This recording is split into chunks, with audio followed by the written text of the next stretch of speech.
Bonjour mes très chers élèves de la première S. Aujourd'hui, nous allons traiter un exercice sur la résolution d'une équation paramétrique. C'est une équation pas très facile si vous ne faites pas attention. Mais si vous comprenez comment d'abord elle est constituée et comment est-ce qu'on procède pour la résoudre, vous allez voir en réalité que l'équation paramétrique n'est pas si difficile que ça. Mais c'est d'abord quoi une équation paramétrique? Commençons par expliquer c'est quoi une équation paramétrique. Ici, il s'agit d'une équation paramétrique du second degré. Alors, vous savez déjà qu'une équation du second degré est de la forme ax carré plus bx plus c égale à 0, où a, b, c sont des réels avec a différent de 0. Ça, vous savez ça déjà. Mais une telle équation n'est pas une équation paramétrique. Mais une équation va donc être dite paramétrique lorsque les coefficients a, b et c ne sont pas des réels. C'est-à-dire que ces coefficients dépendent d'un autre nombre qu'on va appeler paramètre, qu'on va noter souvent m.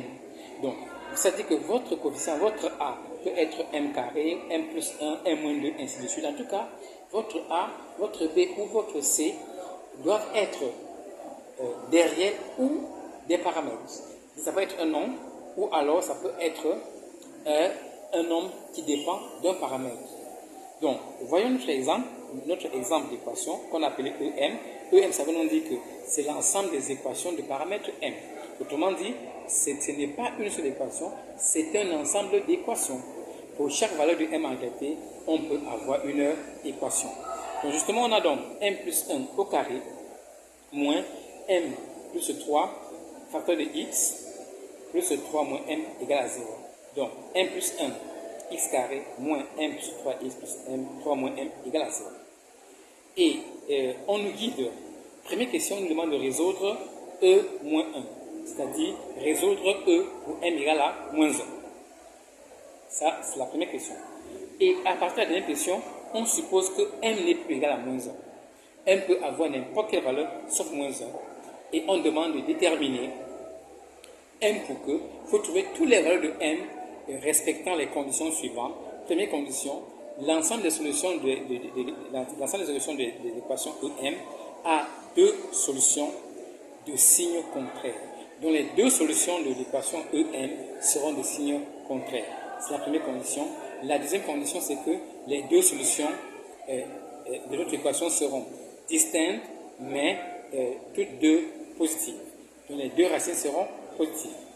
Voyons la solution de cette équation. Commençons par voir ce qui se passe lorsque m égale à moins 1. Donc du coup, résolvons E moins 1. Eh bien, pour m égale à moins 1, nous remplaçons m par moins 1 partout où nous trouvons. Et là, on aura moins 1 plus 1, ça va donner 0. Et du coup, on se retrouve devant une équation de la forme moins 2x plus 4 égale à 0, qui est une équation du premier degré. Ce n'est pas du second degré, et dont la solution S est égale à 2. Vous savez trouver ça assez aisément. Donc du coup, ça signifie quoi? Ça signifie que si M égale à moins 1, nous n'avons pas une équation du second degré. C'est pour ça que, comme nous voulons résoudre une équation du second degré, dans la suite de l'exercice, on va choisir M différent de moins 1. Comme ça, comme M sera différent de moins 1, on est sûr que notre équation sera du second degré. Et dans ce cas, quand on a une équation du second degré, il faut tout de suite commencer par écrire de façon distinctive le A, le B et le C. Le A, c'est M plus 1. A est le coefficient de x carré. B est le coefficient de x. Et C est le nombre qui n'a pas x. Écrit comme ça permet de ne pas se tromper dans les calculs. Mais nous connaissons comment il faut faire pour résoudre une équation du second degré. Il faut calculer delta. Mais là, j'ai écrit delta M pour dire que delta n'est pas un nombre. Delta est un nombre qui dépend d'un paramètre. Delta ne va pas être comme 4, moins 5, moins 10, non. Delta sera un nombre qui sera fonction de M. C'est pour ça qu'on écrit delta M. Pour dire que la réponse de delta va dépendre de M. Et donc, on sait calculer delta, c'est B carré moins 4AC. Appliquons B carré moins 4AC, on s'est développé et réduit. Alors quand nous le faisons, on se retrouve avec 5m carré moins 2m moins 3. Une remarque immédiate qu'il faut tout de suite aussi voir, c'est que, puisque l'idée, comme nous avons un delta qui aussi est du second degré, il est important de savoir quel sera le signe de ce delta-là. Parce que delta est encore une équation du second degré en M. Donc, est-ce qu'on peut trouver M1 et M2 de sorte que delta soit égal à 0? Est-ce qu'on peut être capable de savoir quand est-ce que delta est positif, quand est-ce que delta est négatif? Donc, c'est pour ça que tout de suite on peut factoriser, mais comment on a fait? On a remarqué simplement que 5 moins 2 moins 3 égale à 0. Si vous avez une équation de second degré et que la somme des coefficients donne 0, ça veut dire que 1 est une racine. Donc, à ce moment, M-1 est un facteur de delta en faisant une simple identification, c'est-à-dire que j'ai M. Combien faut-il multiplier M pour avoir M carré? C'est pas 5M. Combien faut-il multiplier moins 1 pour avoir moins 3? C'est pas plus 3. Et donc, on a la forme factorisée de delta. Alors, pour bien comprendre la résolution des équations paramétriques, vous vous rappelez que quand vous avez vu comment résoudre une équation de second degré, ensuite on vous a donné une relation entre la somme des racines que vous avez obtenues et le produit des racines. Et vous avez eu une démonstration qui vous a permis de savoir que la somme des racines, on l'obtient à partir des coefficients et sa formule c'est moins b sur a. Le b étant le coefficient de x. On prend donc l'opposé sur a étant le coefficient de x carré. Et en appliquant cette formule pour notre équation paramétrique, on voit que S c'est m plus 3 sur m plus 1. Et le produit c'est c sur a, toujours la formule. Et si nous appliquons également la même formule, on retrouve 3 moins m sur m plus 1. Du coup, nous allons chercher le signe de delta, de P et de S. Alors, comme nous sommes en train de vous montrer comment le faire de façon un peu pratique, on ne va pas faire tout ça directement.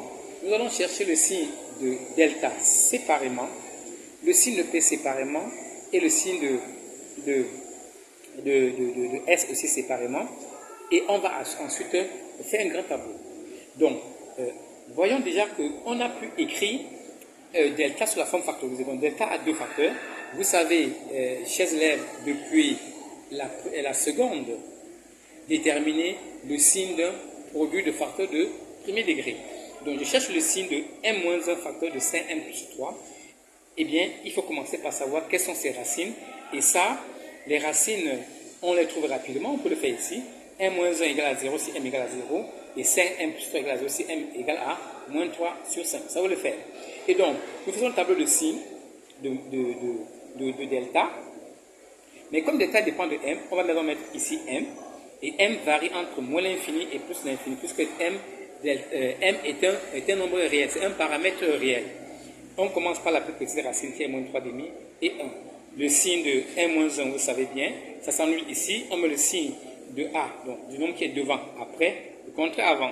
Même réflexion pour cette deuxième ligne. Et on trouve aisément le signe de delta que voici. Les deux racines sont donc moins 3 cinquièmes et 1. C'est-à-dire que si m égale à moins 3 cinquièmes ou si m égale à 1, delta égale à 0. Et donc ça veut dire que l'équation a une racine d'où.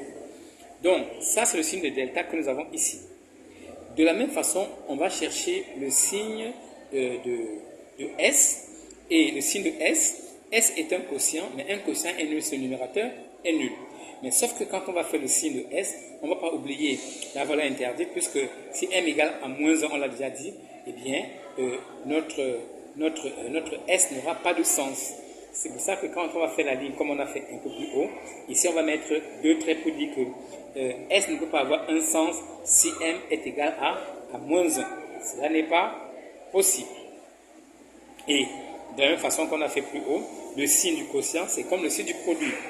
Donc, le signe de m plus 1 sur m plus 3 sur m plus 1, c'est le signe de m plus 3 fois m plus 1. Et on obtient ici, sans difficulté, le signe de S. Réfléchissons de la même façon au niveau de P, et sans difficulté, nous retrouvons là aussi le signe de P.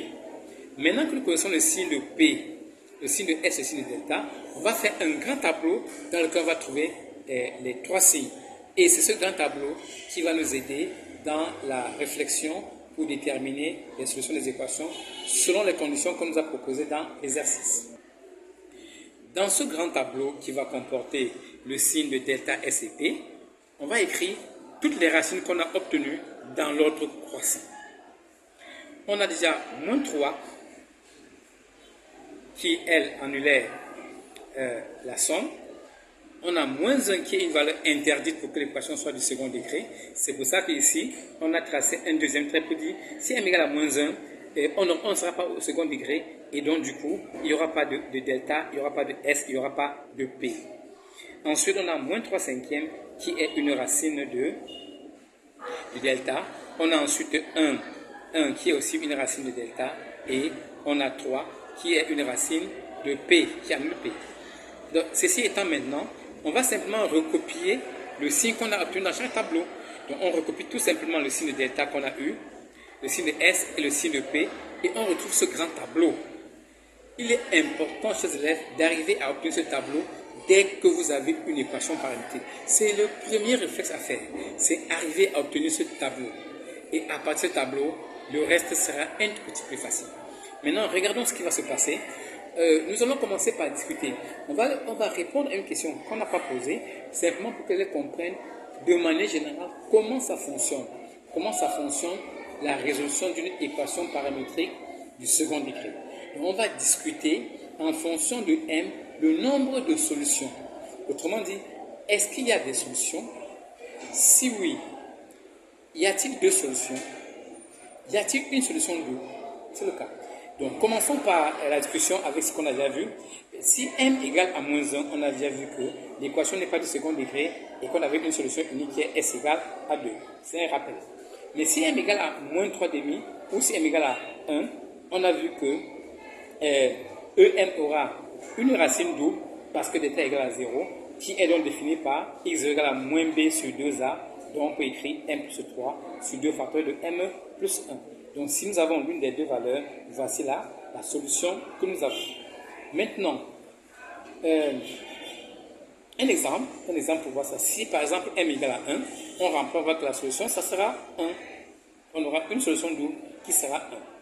Maintenant, si m est entre moins 3 demi et 1, delta est négatif. Et justement, sur notre tableau, c'est la partie que nous avons assurée pour dire que dans cette partie-là, on n'a rien à faire du tout. Il n'y a pas de solution. Donc, la solution, c'est dans l'ensemble vide, il n'y a pas de solution. Si par contre, m appartient à l'intervalle moins l'infini à moins 1, union moins 1 à moins 3 cinquièmes, union 1 à plus l'infini, delta est strictement positif. Dans ce cas, on a deux racines doubles, x1 égale moins b, moins racine d'état sur 2a, et x2 égale moins b plus racine d'état sur 2a, que si nous remplaçons, on obtient aisément les solutions que vous voyez là. Vous remplacez tout simplement et vous avez vos deux solutions lorsque delta est positif. Répondons maintenant à la question que vous avez demandé. Déterminons un pour que E ait deux racines de signes contraires. Quelles sont les conditions? Delta doit être d'abord positif et P doit être négatif. Comme ça, on est sûr que le produit sera négatif. Dans ce cas, M sera dans l'intervalle que vous voyez. Donc, si M est là, on est sûr que la première condition est vérifiée. La deuxième condition, pour qu'on ait deux solutions distinctes positives, il faut que delta soit positif et que S soit aussi positif et P aussi soit positif. D'où notre solution, c'est M en intervalle 1 à 3. Voilà, chers élèves, comment on traite une équation paramétrique. Merci pour votre attention et à la prochaine.